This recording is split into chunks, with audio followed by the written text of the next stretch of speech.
ఈ ఫోటోలో కనిపిస్తున్న యువతను చూశారు కదా, అందానికే అసూయ కలిగించేంత అందంగా ఉంది. తన భవిష్యత్తు కోసం కోటి కలలు కంది. వాటిని నెరవేర్చుకునే దిశగా ప్రయత్నాలు ప్రారంభించింది. మోడల్గా కెరీర్ స్టార్ట్ చేసింది. జీవితంలో ఉన్నత శిఖరాలు అధిరోహించాలని భావించింది. కాకపోతే తప్పటడుగులు వేసింది. అదే ఆమె పాలిట శాపమైంది. ఇంతందం భూమి మీద ఉండడం కొందరికి నచ్చలేదు. అందుకే అత్యంత దారుణంగా ఆమెను హతమార్చారు. మూడో కంటికి తెలియకుండా శవాన్ని మాయం చేసే ప్రయత్నం చేస్తూ అడ్డంగా దొరికిపోయారు.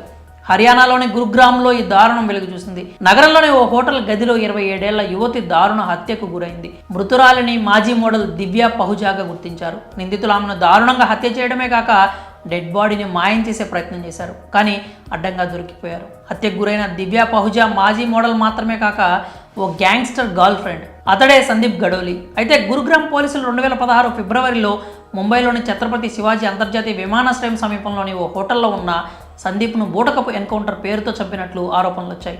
ఈ కేసులో దివ్య పహుజా ప్రధాన నిందితురాలు కావడం గమనార్హం. అయితే సందీప్ గర్ల్ ఫ్రెండ్ అయిన దివ్య పహుజా అతని వివరాలను పోలీసులకు చేరవేసినట్లు ఆరోపణలు వచ్చాయి. ఇక ఈ కేసులో ముంబై పోలీసులు గుర్గావ్ ఎస్ఐ 2 కానిస్టేబుళ్లతో పాటు దివ్య పహుజా ఆమె తల్లి సోనియాను అరెస్ట్ చేశారు. దాదాపు 7 ఏళ్ల పాటు జైలు శిక్షణ అనుభవించిన దివ్య గతేడాది జూన్లో బెయిల్పై విడుదలైంది. ఈ క్రమంలో తాజాగా దివ్య సిటీ పాయింట్ హోటల్లో బస చేసింది. దివ్యని హత్య చేసిన నిందితుడు అభిజిత్ ఈ హోటల్ ఓనర్ కావడం గమనార్హం. దివ్య హత్యకు సంబంధించిన దృశ్యాలు సీసీటీవీ ఫుటేజ్లో రికార్డ్ అయ్యాయి. నిందితుడు అభిజిత్, యువతి, మరో వ్యక్తి జనవరి 2న హోటల్ రిసెప్షన్ వద్దకు రావడం కనిపిస్తోంది.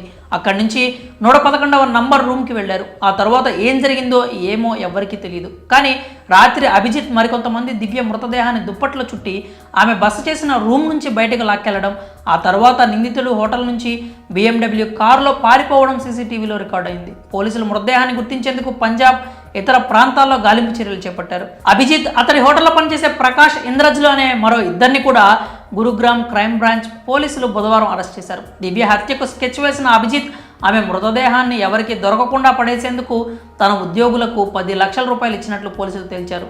4 రోజుల క్రితం ఇంటి నుంచి బయటకు వెళ్లిన దివ్య తిరిగి రాకపోవడంతో ఆమె కుటుంబ సభ్యులు పోలీసులకు ఫిర్యాదు చేశారు. కేసు నమోదు చేసిన పోలీసులు దర్యాప్తు ప్రారంభించగా ఈ దారుణం వెలుగులోకి వచ్చింది. అయితే గ్యాంగ్స్టర్ సందీప్ గడోలి సోదరి సుదేశ్ కటారియా, అతని సోదరుడు బ్రహ్మప్రకాష్ అభిజిత్తో కలిసి దివ్య హత్యకు కుట్ర పన్నారని ఆమె కుటుంబ సభ్యులు ఫిర్యాదులో పేర్కొన్నారు. దీంతో హోటల్ యజమానిపై FIR నమోదు చేశారు పోలీసులు. సీసీటీవీ ఫుటేజ్ ఆధారంగా కేసు దర్యాప్తు చేస్తున్నారు.